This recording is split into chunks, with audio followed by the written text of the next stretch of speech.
Welcome back, friends, to Surviving the Daily. I hope everyone is surviving well. So with recent events unfolding, it is a constant reminder that we need to be prepared and have trauma kits at the ready.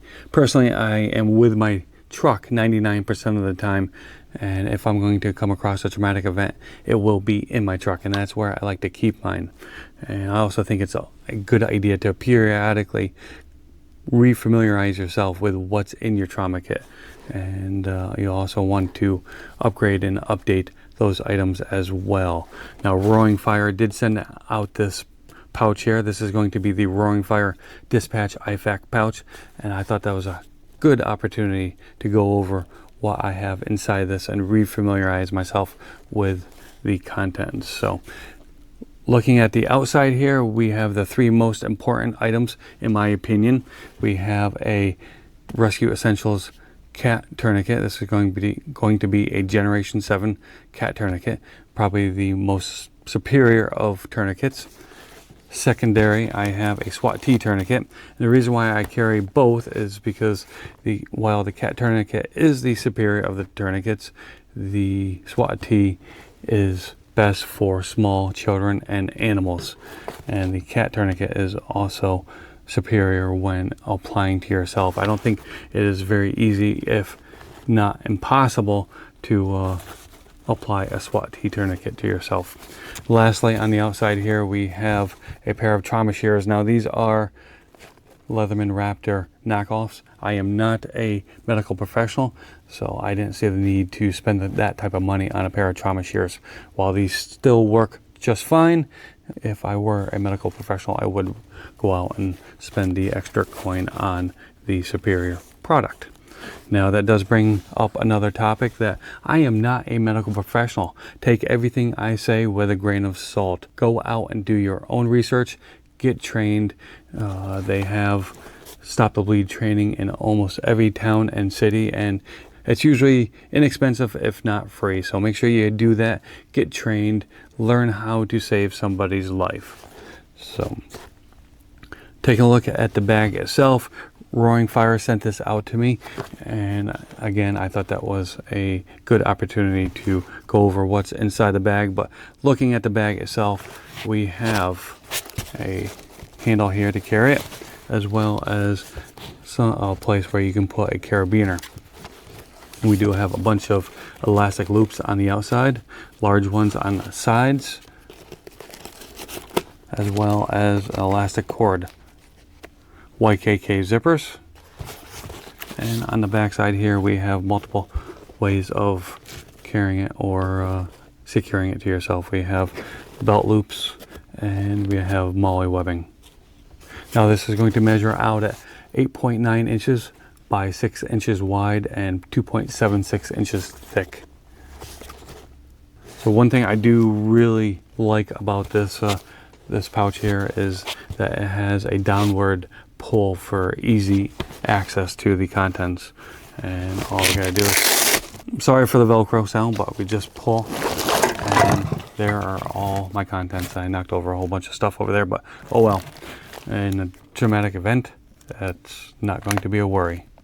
Taking a look at the inside here, we have some items that I feel like I am competent and capable of applying in a traumatic event. And the most important items, I believe, are the gauze. I have two different types of gauze. I have two bundles of compressed gauze, and I have hemostatic gauze for gaping wounds that I can stuff those wounds with. I also have some I have a Mylar blanket in case of shock.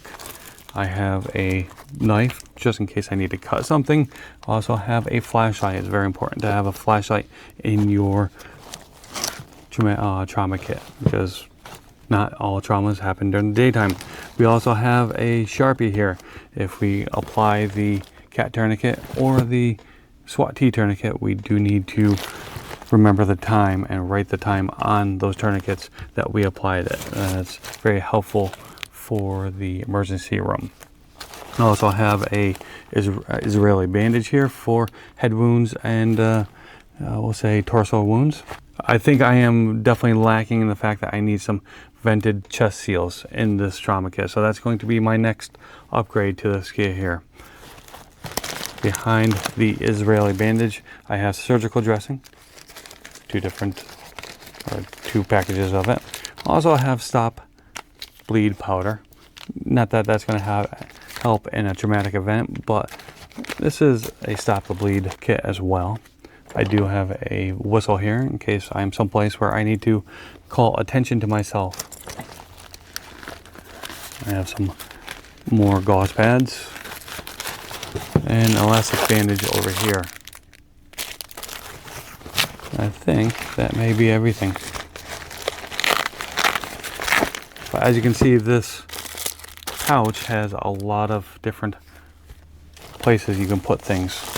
You have this elastic cordage on the front pull. You have a lot of cordage here where you can stuff things. A lot of room. I love that high vis interior. It is padded right here. You have additional pockets behind there. You have a lot of space in this pouch. So this is going to be the Roaring Fire Dispatch IFAK pouch. You can also use it as a blowout kit as well as a trauma kit. It is made out of a 1000D Cordura, and you can also get it in a wax canvas. The wax canvas is going to be a chestnut color, whereas the Cordura nylon is going to be black. So I want to thank Roaring Fire for sending this out. I greatly appreciate it. Make sure you set yourself up with a trauma kit. It's very important in this day and age. And make sure you learn how to use its contents. But as always, I want to thank you for stopping in and checking out this video. I greatly appreciate it. If you want to support this channel at all, the best thing you can do is hit that like button, hit that subscribe button, and comment down below. And again, make sure you go out and get that training. It's stopthebleed.org, I believe. And I will leave a link down in the description for that, as well as the link to this IFAK pouch from Roaring Fire. As always, thank you for stopping in. I hope you have an amazing day, and I will see you next time.